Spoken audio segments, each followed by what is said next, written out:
What's up, people? Welcome back to the channel. Okay, before we get into this, real quick, just want to mention we are currently at 74 subscribers.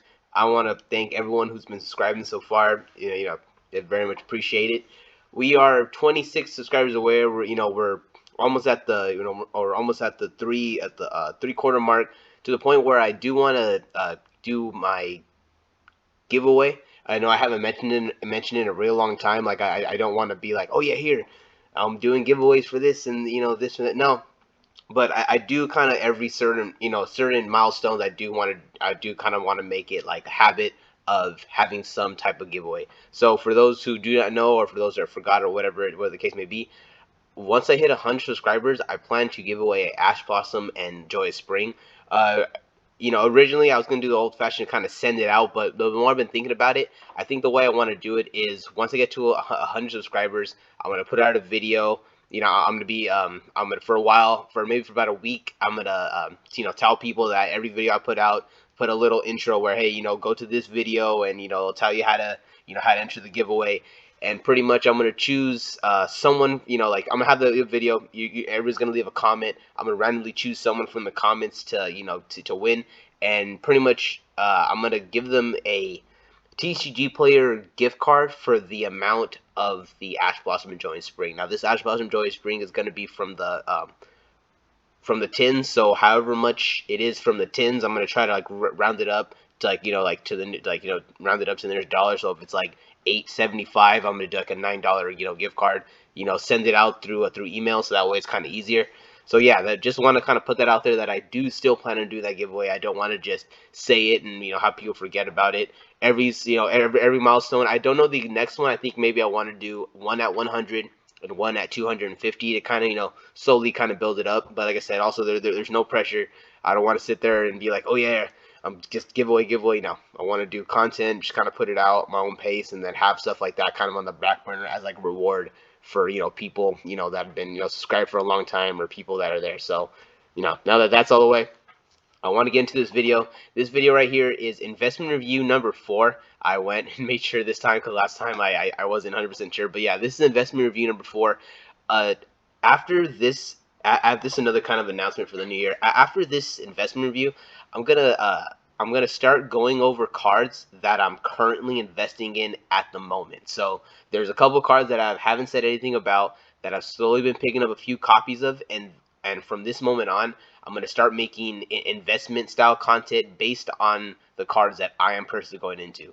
I am 100% not a financial advisor. I have no idea, like what's going on here. This is not a video to entice you to invest. This is not a video to entice you to buy. This is not anything like that. This is just me putting out content and kind of wanting to talk about the different things that I invest in, and maybe give other people ideas to kind of get their feedback, or maybe maybe kind of get the word out, because like a lot of these cards that I invest in are kind of are very much dependent on the meta and they're using, if they ever catch on. So that's kind of like that's neither here or there. So I just wanted like I said, I want to, from this moment on, I want to focus on cards that I'm currently investing in now. So I guess focusing on, hey, you should pick up this card, or I picked up this card. Maybe do more live videos where I go down to Frank and Sons, and then I talk to the different people that I buy Yu-Gi-Oh from, and then I go and I buy some of these cards, because there are a couple of high-end cards that I want to invest in. Right, we'll talk about them in investment review number 5, but right now, investment review number 4. I know I've taken a long time to get into it. This is pretty much my wins and my losses. This is not every win. This is not every loss. These are just a couple that I've kind of like that. These are just a couple that I've noticed that I've spent a little extra on, and also some of them are very recent. So I kind of like got a few and cherry picked them. I'll probably do another video like this, to where I kind of go over my wins and losses with other cards. But this is just a little like just a little intro to kind of show you the different things that I go into that have worked for me, and then the different things that I go into that have not worked for me. I'm gonna start off with the losses and then end with the wins. So for the first one is gonna be Blizzard. Unfortunately, I was kind of hooked on this idea that people were going to use Blizzard to stop things like Dark Ruler no more. I thought they were going to use it to stop forbidden droplets, because people are usually sending monsters, because that's kind of the big That's I wouldn't say that's the main draw of Forbidden Droplet, but that's one of the reasons why it was really so good is because there's cards and decks that want to send things to the graveyard or want to get things out of their hand, and Forbidden Droplet is like the perfect way to do that. To where it's like, if you're playing Infinity, for example, and you really want to get rid of cards in your hand, it's like, okay, like you want to have just like like if you have Forbidden Droplet and you have and you have like the main Infinity Searcher, and your opponent has enough monsters on the board to where you could discard the other 4 cards in your hand to like get yourself down to having only that one. That's very beneficial. There's also other decks that where maybe they have 1 or 2 cards in the hand that they rather have in the graveyard, so they activate Droplet, take out 2 monsters effects, and then send 2 cards to the graveyard. So that was really my idea. Was you had Dark Blue No More and you have Forbidden Droplet, where most of the time you're sending a monster. I thought that this card was going to be a really good card to come in and just jackknife and just take them out, but no, it really didn't play out like that. That's not how the meta was. I do still have faith in this card. I do still have faith in this card to where maybe there might be something there to where it could, like it could come in and be exactly what I described as something that would very much take out a lot of troublesome spell cards. So there's a lot of troublesome spell cards that are once that it doesn't matter if they're once per turn because this will make the gate them anyway. But there's a lot of troublesome spell cards out there that you might want to just like, hey, if I don't get hit by this, then I win the game. This Blizzard right there kind of takes care of that problem. So that's my mindset on this card, but it did not play out. So we're just gonna let it, and we're just gonna leave it alone. All right. The second card I want to talk about is Psychic End Punisher. So I invested in this card a long time ago. I actually pulled 2 of them. This is before I started my channel. And this is actually one of the reasons why I started my channel. Was if you notice in the background of my if you notice in the background when I do pack openings and when I do like any kind of like anything live, which is mostly pack openings and stuff, you will notice that there's a couple of there's some collector's rares, and then there's a Starlight rare Regulus. I have pretty much every single one of those cards that you see right there, I have pulled myself. And every single time, like there's also more examples. There's like a couple times I pulled some really nice cards from older packs, ultimate rares. I've pulled other collector's rares and stuff, and I've also pulled a few other Starlight rares in other in other times in my life, or in other videos I no longer have anymore. And I've always, and like I guess you guys notice, like I do have an issue with my speech. So I kind of really was very nervous, like, oh, like I really want to put out content, I really want to put out content, because like I had this habit sometimes of just where it's like, every once in a while I'll feel it, and I would get like these good pulls, and like I would always like just be like kicking myself in the ass, like, oh, how come I didn't film it? How come this? How come that? So I was just like, no more. I very much want to start filming. So that's kind of like one of the reasons. I don't know why I went off on that random tangent, but this card very much reminds me of that, because around the time where I pulled the Starlight that you see in the background of my videos occasionally, I pulled 2 of these. And I don't know, I had this weird feeling. I was like, oh, you know what? The Punk Energy is so strong. This was gonna go up, and that's actually what started to happen. Like if we were to, if we were kind of like to go back, this thing was just kind of like going like wild and wild. Yeah, this is only kind of going. I want to go farther back here, but I don't want to mess with it right now. But this thing, like it was going up in the 20. I think it was like $17 at one point, and I thought this was going to go to like 20, 25, 30, because I knew it was not going to get a reprint. And I was sitting here like, okay, it's not going to get a reprint. I've been pulling all these copies. You know what? Let's start investing. And I bought 3 more, so I have 5 of these that are just chilling. And I bought them when they were in the $17 range. I think I got them at like from $12 to $15. That's like the range I was buying them for.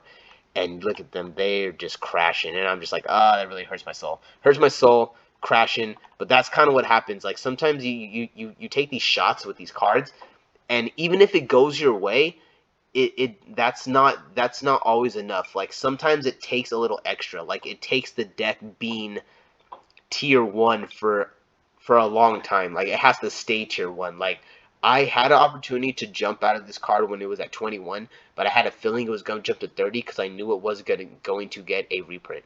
If the if the Punk engine comes back and this card, and this card becomes good, I'm still fine. I have 5 copies. Maybe I should buy a few more because, like I said, I the same with like like I never want to just give up on anything because like there's a couple examples that on this list of where you don't want to give up, but I don't want to really give up on anything, but also don't want to get too deep. So this is a situation where maybe if I get some for trade, I'll trade them for this price, but for the most part I'm gonna hold, and hopefully the Punk engine will have a little bit of resurgence, and then this card will kind of jump back up and I can really recuperate my cash, and hopefully it'll jump back for the $20 price point. If not, then I'm just gonna be stuck with these cards. But that's just what happens. Even though it didn't get a reprint, it still hasn't jumped to the price that I thought it was, and that's just how it goes.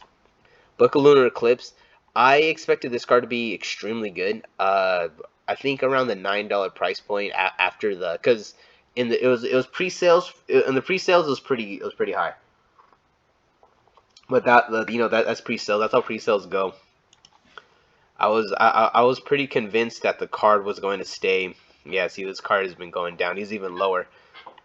So this card's actually starting to go up slightly. So you could get him for 296, 295, and this is a secret rare. This is the Lightning Overdrive secret rare. So I actually bought into this around I want to say it was like $7 because I got a lot of them for $5, and I just thought this was going to be the next big hit.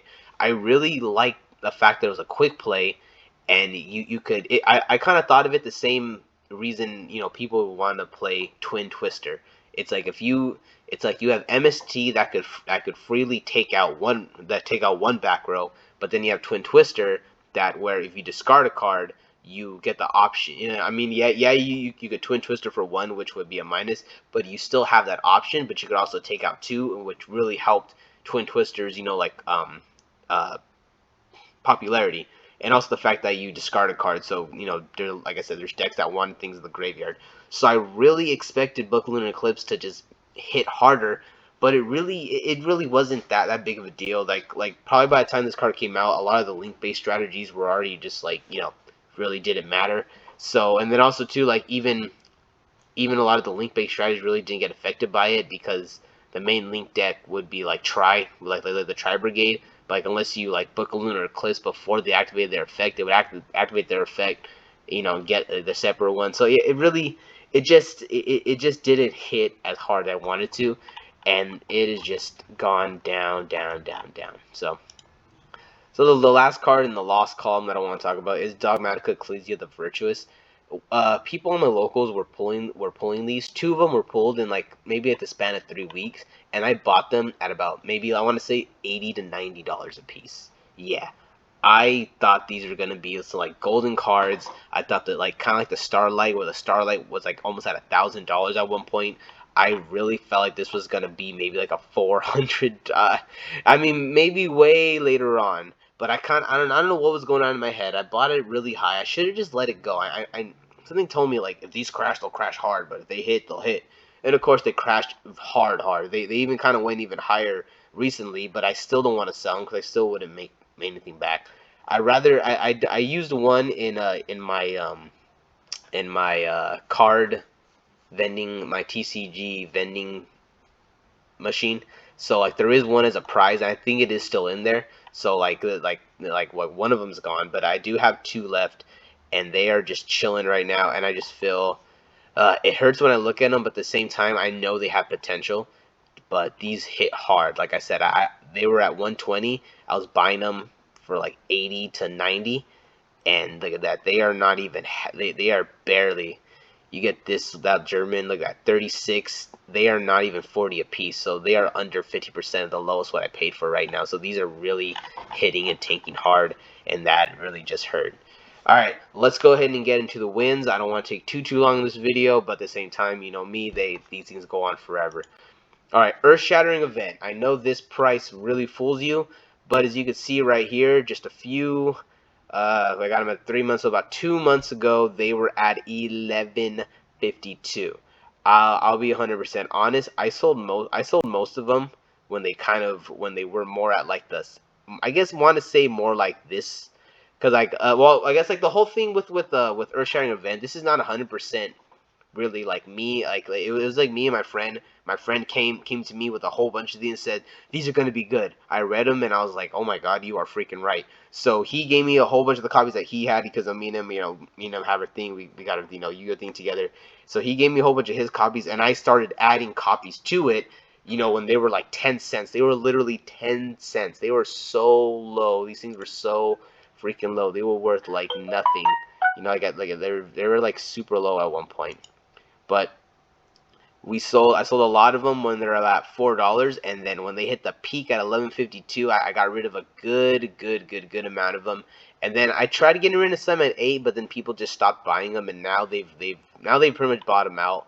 Everyone realized that they're not as good as initially advertised. They're still good cards, but it's just that they're not they didn't hit tier the way people thought they're gonna hit tier. And I'm not gonna lie, I bought 3 from us because I thought it was gonna be good. I tried them, and there's a couple situations where it worked. Not gonna lie, there's a few situations where I took it to locals, and someone actually was able to get around it. But I still lost that game anyway, because it would have been easier just to banish everything. I would have rather just banish everything because that's the main thing. Because once you play a deck that only wants certain cards to in the graveyard opposed from their whole deck, then that card becomes completely useless because they're like, okay, well then I'll just I'll do it a different way. I'll send it to the graveyard a different way by simply just like linking it off or something. So it it didn't stick as much as I kind of hoped it would. But this was still a huge win because, like I said, we got these for 10 cents a piece, even cheaper, and we were able to sell them for about 4 to 5 a copy. We sold about maybe sold about 9 of them for $11, and then I think we still have 3 of them that are just not selling. So we have 3 of them that are just kind of chilling there. So we'll see. Maybe there'll be another resurgence, but this was a huge win. And I just want to add that because like I just when this finally hit, I loved it. It was so funny because there was a moment where my friend was like, "This is a good card." I read it. This is a good card. Forgot about it for years and years, and then finally, boom, came back and did something. All right. Okay, Saravis, the Ancient, and the Ascended. This right here was an old school card that I invested in a super long time ago. I was investing in these because around I hope I'm not making myself look stupid here, but if I remember correctly, this was because Dragon was just targeting everything and just causing like nightmares. So it's like this was basically my like hand trap way to get around targeting, especially because the main way you were losing was like, oh, they would use Dragon and then they would pop. But that's how you lose. But the whole thing about it was there was more than just that. Like you weren't just losing to just Dragon pop. Like you had the dimensional barrier in the back. What's the man? I'm all losing all my freaking staples. Like there's also other there's like my body's a shield, which would like protect everything and allow them to do it next turn. So even if you did, Saravis them and protect, like unless you destroyed everything, which in most cases you really weren't doing that, then pretty much yeah, like you were. This really didn't do anything. But now I forgot the whole exact reason why it's going up, but these things have just shot up like a mofo. And once I saw that, the ultras went up, the secrets ran up, and I had to dig into the investment box to find these ones. But yeah, this was a cool win, and I was happy. Didn't ask too many questions, just threw them on there and got my money back. So these next two right here are these are examples of just kind of obvious hits that at the time were super low. I don't know why they were so low, but there was a time where this card was extremely low. Yeah, like we can't get it here right now. Oh yeah, see. We can't get it here. Yeah, no, even this one is showing. Even right here, you got here, they're at 240. They were even lower. They're at about $125. I was able to, I got this, I got one of these from somebody, and I bought it. I think I bought it for around like, no, I think I bought it for around $125. They might have already been 175 at this point. But I saw this and I was like, why is this not more expensive? Why is this not going up? This has everything. It's something. It's meta. It's waifu. It has some skin. It has it has cool art. You feel me? Like I do like the art of it, and the starlights look nice. And I'm like, how come this card isn't worth like, you know, $300, $400, $500? And so I ended up getting it. I wish I would have got more, obviously, but this card just completely shot up. This, like I said, this card is freaking just boom, boom, boom, started going up. Right now, you can get him for $339, about $340, which we know isn't bad. I think I sold mines at the 300 mark, so they're even higher now. But the last card that I want to talk about is just pales this one right now, and this one was I was uh, I was scrolling down OfferUp. I was scrolling OfferUp, and I saw that she just had it there, and it was there for like a week, and no one was hitting on it. And eventually, I was like, you know what? I'm just gonna get it for the same reason of why I talked about this, and that one was Lina the Light Charmer. The Lina the Light Charmer. I had no idea why this card was just so low. The price is way lower now, but at one point it was hitting and selling at this 800 price point. And I kid you not, I went out and bought this card for like $220, like $225, whatever it was.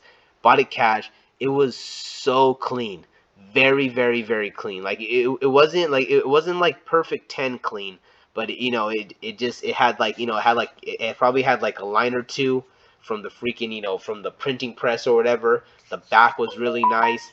The edges were really cool, and there was just nothing wrong with it. I put it in a freaking top loader and had it all nice in there, and I kept this for months, months and months and months, and out of nowhere, boom, the thing just shot up to like $800, and I was like, yes, like over 2x my money. I wish I would have bought more, but at that time I was focusing more on just I guess like finding stuff like this and like finding a little bit more smaller stuff and not focusing on the big stuff.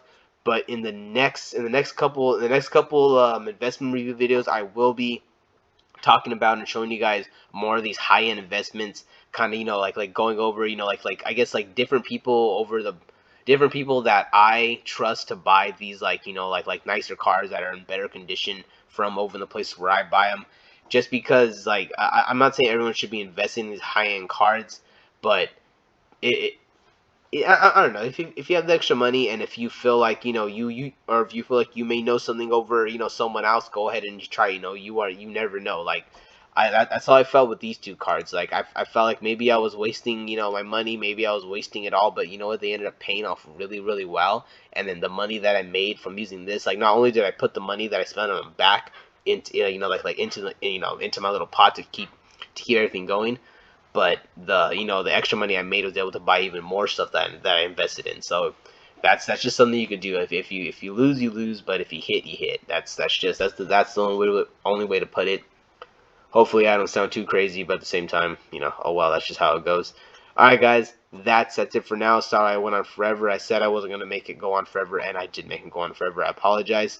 Um, and yeah, I said, kind of like I said, in the next, hopefully won't be too long, but we're about 26 subscribers away from getting to 100, and I will be trying to do that giveaway video, and we'll get that out there. And yeah, if thanks for watching, and I'll catch you guys in the next one. Peace out.